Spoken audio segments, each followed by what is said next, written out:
In this episode, we are going to talk about the Foxconn's proposed investment of $700 million in the Indian market. Well, Foxconn is the leading manufacturing partner for iPhones in the entire world. Now, Apple and Foxconn together, when they are coming into the Indian market, the story definitely doesn't start here. Let us just go back by 3 months to understand where this all started. In late October, workers in China lined up for quarantine. Then others rushed to leave their jobs, and some clashed with police in COVID protective suits. These are images of the chaos that erupted at a Foxconn site in Zhangzhou, China, where the majority of Apple's iPhones are made. These visuals are pretty disturbing. To be honest, this is not just about the zero COVID tolerance policy that was adopted by China. There is a lot more behind this story. One of them is the living standards, the job proposals, the bonus that was supposed to be paid out to the employees, those were also under question. That was the reason why these protests started in one of the cities, which is called as iPhone City in China. Now, with that happening in the background, and subsequently when the supply chain was disrupted, we could notice that the entire holiday sales were down. Steve, if you're looking to buy the latest Apple iPhone, you're going to have to wait. UBS is estimating around 38 days. That's up about 4 days from last week.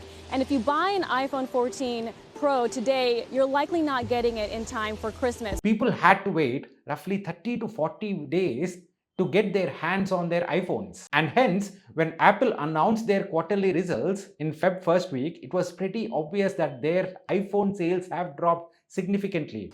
Yeah, we're all worried about the supply constraints over what was happening in China. We're worried about the shutdowns of the plant.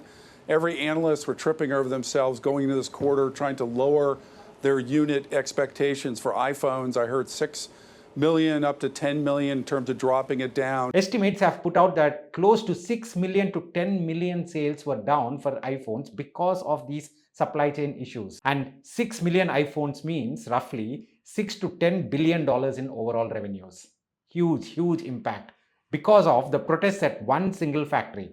Now, this entire story taught Apple a very important lesson. Well, for them, Foxconn has been a long-standing partner for 20 years. Foxconn is not even a separate company. It's a part of Apple now.